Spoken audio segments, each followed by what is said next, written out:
Hey there, friends. Welcome back to Her Faith at Work. I'm Jan Touchberry. I am a business strategist, a web designer, and your faith forward straight shooter who believes that your work is sacred, but I'm still going to tell it like it is with some truth and love, of course. So today we are talking websites.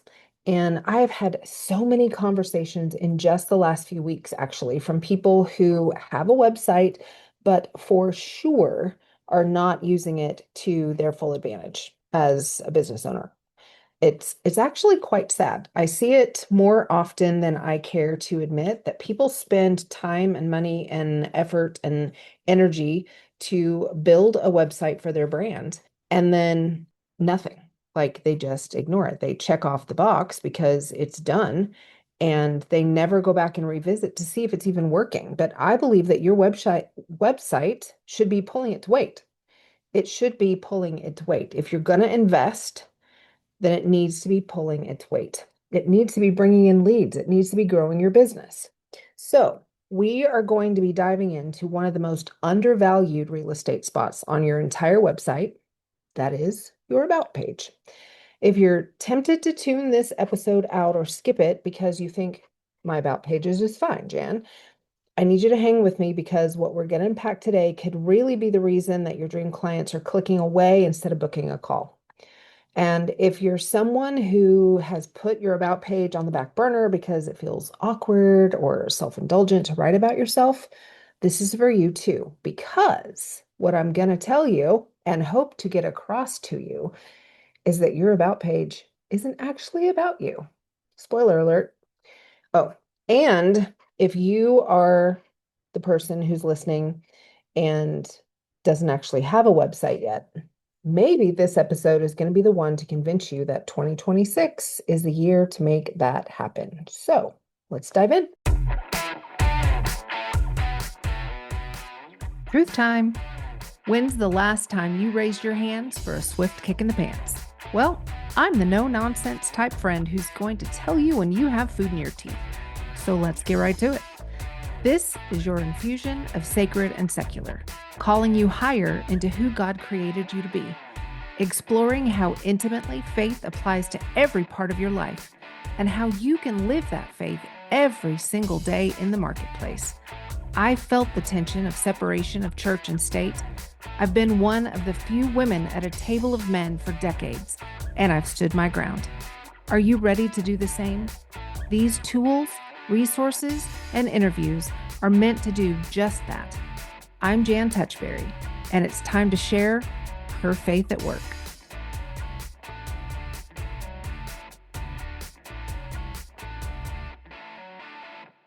Okay, friends, we have all been there. You sit down to write your About page content, and it feels like a middle school all about me assignment. So you start typing, "Hi, I'm a mom of three who loves coffee and sunshine and helping women grow their businesses." You hit publish and then you call it a day. But I want you to hear this. That version of your About page, it's very, actually, I'm struggling to put a year date on it, but it's outdated. Okay. It's outdated, y'all. And it's not doing what you think it's doing. Your About page is not the place to tell your entire life story. It's also not the place to just list your credentials, your favorite fun facts, or how you accidentally fell into entrepreneurship after your second baby was born, unless those things connect directly to the transformation that your audience is looking for. If they don't, they are just noise. Okay? What your About page should be is a bridge. It should be a bridge between your story and her struggle, between your calling and her questions, between your experience and her need for guidance. That is the shift that I want to get across to you in this episode today. All right. So if your About page feels awkward to write, it's probably because you're too focused on yourself and not enough on her. It should be like a conversation, like you're sitting across from your dream client at a coffee shop and she just asks, "So, why do you do what you do?" That, my friends, is your open door. You don't need to impress her. You need to connect with her. And that connection happens when you speak to her pain points, when you reflect her language, when you let her know that you see her. Because at the end of the day, that's really what we all want, right? To be seen, to be understood, and to know that we are not in this alone. I feel like we need to go back to the best model of this, and that's Jesus. Over and over and over again in the Bible, he met people exactly where they were. He didn't lead with his resume. Hello, I'm the Son of God. No, no, no. He led with his presence. He led with empathy. He led with story. Your about page should do the exact same thing. Your story is powerful, but only when it's shared in a way that aligns with your reader's needs. So I want to frame it this way, okay? Your about page is not where you convince somebody to like you. I'm going to say that again. Your about page is not designed to convince someone to like you. It's where you help her feel understood. And that is a huge difference. Yes, your story is incredible. You might have walked through loss or learned to pivot your entire business in a hard season. Share that, but share it with purpose. Anchor it to her journey and not just yours.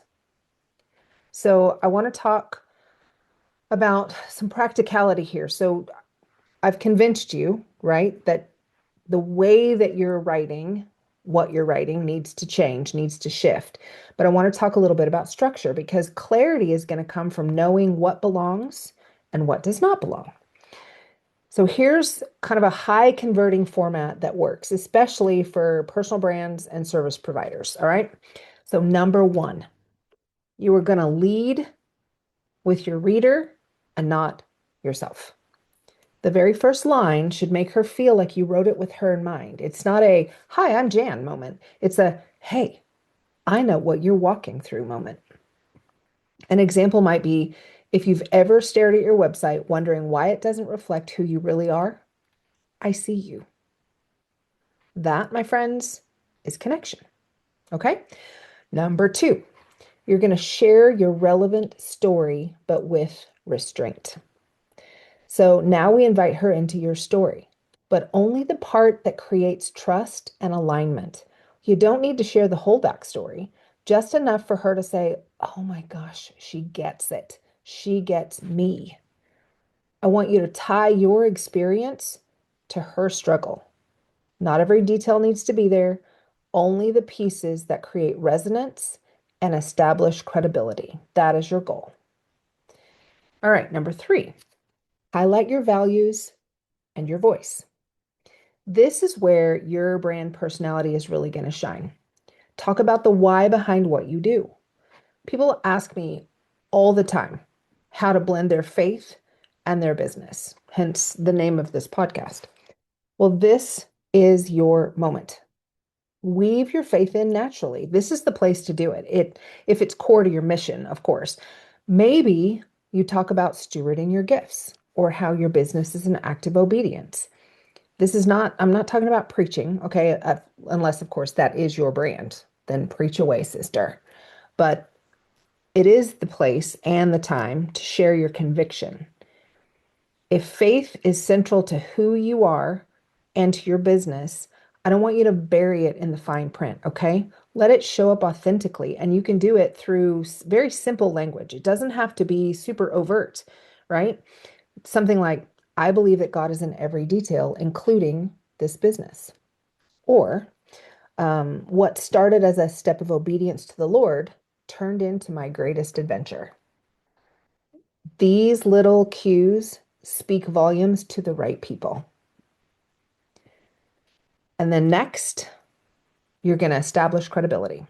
You're going to give her a reason to trust you. You may have heard about the trust recession that's going on. It's a little bit of a phrase. I think it's gaining some traction. It's not wrong. I do think there's a trust recession because with AI and all the deep fakes and things that are out there, we are finding it harder and harder to discern between reality and not. All right. So I do think that there is a trust recession. And so it is important to give her a reason to trust you. And connection is going to do that, right? This could be something like client wins. So testimonials, huge. If you're not collecting testimonials from your clients, you should be. You should have a folder, all right? Maybe it's just a quick nod to how long you've been in business, or maybe it's a kind of transformations you help to create. I want you to use real examples and not just vague claims, all right? Instead of saying, I help women grow their business, maybe be super specific and say, I have helped over 100 Christian entrepreneurs build websites that generate consistent leads while they sleep. All right? Specificity builds trust. And then next, you have to invite her to take the next step. Please do not end your about page without a CTA. Tell her what to do next. Does she book a discovery call? Does she check out your services? Does she download your free guide? Whatever it is, guide her there, okay? Because here's the deal. A connected reader is a converted client, but only if you show her the way. You have to be overly clear. Let me emphasize overly clear, okay? You may be sick of it and think that you're overdoing it, but that's probably just enough for your reader. I can count on one hand, maybe even one finger, how many websites that I've been on that make me think that they have too many calls to action or are too clear. Okay? It doesn't exist. So you want to make it so clear that it's literally like she's following the yellow brick road. She cannot miss the next step. All right? This format works because it mirrors your client journey. They're confused. Then there's connection. Then there's clarity. And then there's conversion. Hallelujah. All right. If you're not getting inquiries from your site, your about page might be part of the problem. I'm not saying it's the only problem, but it could be part of the problem. And if you're doing all of this already and you're still not seeing traction, it could be how it's written. Maybe the tone is off. Maybe it's not clear enough, or maybe your positioning for your ideal client is wrong. When's the last time you took a look at it? We're going to talk about all of that in a future episode, but it's things to think about, okay? Now, I want to clean it up a little bit. I want to give you a few things to eliminate that are likely weakening your about page if you have a current website and you've had it for a little while, okay? Number one, you may be writing in third person format. Please don't do that. Unless you're running a corporate brand, drop the formal tone. Write in your own voice. Talk to her. Be professional, but please connect, okay? Connect. Next, you want to eliminate or reduce unrelated fun facts. If you mention your obsession with iced lattes, make sure there's a reason for that. Otherwise, it's filler.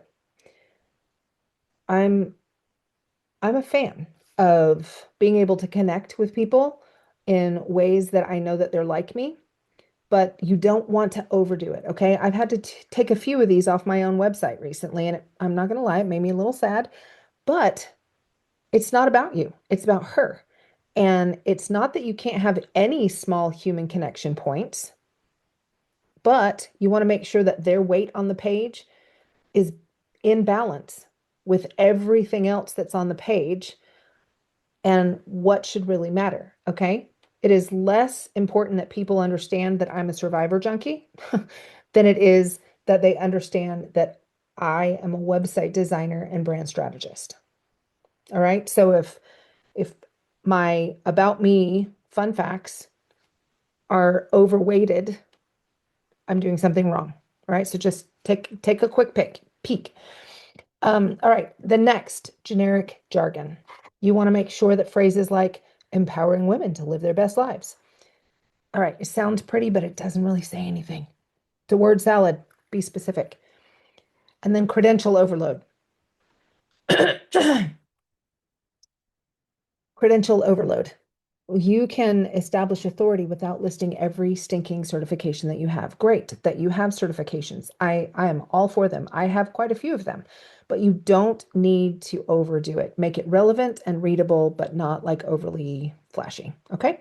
And then for the love, make sure you have a CTA. You'd be amazed at how many people leave their reader with nowhere to go next. Always, always, always include a CTA. And I would even go as far as to say, if appropriate, you might have more than one. For instance, after all of your about information toward the top of your page, maybe her next step is going to be booking a discovery call with you or checking out your services page. And then you might have some testimonies. And then at the bottom of the page, you might have a freebie download. Okay. Now, those are both calls to action. One of them is weighted more because it's higher and it's in a very strategic location, but there's also a way to capture her information, which is just another next step that she could take. I hope that makes sense. All right. And then the last but not least, you might have too much personal backstory. Cut it down. Focus on the turning point, the why behind what you do and how it matters to her. Okay. So a quick test would be to read your about page out loud. If you get bored, your reader definitely is going to get bored. Remember that thanks to our beloved or not so beloved short form content, our attention spans are shrinking. So hook her quick and make sure it's engaging so that you can keep her attention. So here's your challenge for this week. I want you to carve out 30 to 60 minutes to audit your about page. You don't have to aim for perfection, but I do want you to feel like you've made some progress at the end of it, okay? So you can ask these questions. The first one, does the first sentence speak to my reader? Next, does my story serve her and not just me? Then, is my faith integrated naturally and not forced? Then, is there a clear next step? And then last, am I speaking to her transformation and not just my own experience? You don't have to rewrite the whole thing in one sitting. Start by swapping just your intro paragraph. If that's all the time that you have, then maybe trim some of the fluff and then clarify your call to action, okay? And if the thought of doing this alone stresses you out, that's where I can help, friends. If you are ready for a website refresh or a complete overhaul, or maybe you're creating one for the first time, I would love to see if we are a good fit for a collaboration. You can go to my website, jantouchberry.com, and you can schedule a time there to chat about it and see if this might be a good next step for you. So as we close, let me just say this. Your about page has got to be intentional space. It's not just another section of your website. It's definitely not a throwaway section of your website. This is where a woman who's hungry for help lands. She reads and decides, can I trust her? Can she help me? Does she get it? And when you take time to speak directly to her, not from a place of performance or showing off, but from a place of purpose and connection, that's when the magic happens, you guys. That's when you become more than a website. You become a solution. You become a safe place. You become a signal that she has found what she's looking for. Do not underestimate that. Go rewrite your about page with intention, with strategy, and with your whole heart. She's already on your site. So now let's give her a reason to stay. You got this, friend. I'll see you next week. Thanks for joining me for another episode of Her Faith at Work. If the Lord put someone on your heart that you think needs to hear this message today, will you just smash that share button? And if you haven't already followed the show, I would love for you to do that. Super extra points if you hop over to Apple Podcasts and leave us a review. That helps the algorithm pick us up and drop us right in the AirPods of people that need to hear what the Lord is saying to them today. I hope you'll come back for the next episode of Her Faith at Work. The podcast comes out every Wednesday. And if you look down in the show notes, I've even got a couple of free downloads for you that I think you will really enjoy. With that, have a great week. See you next time.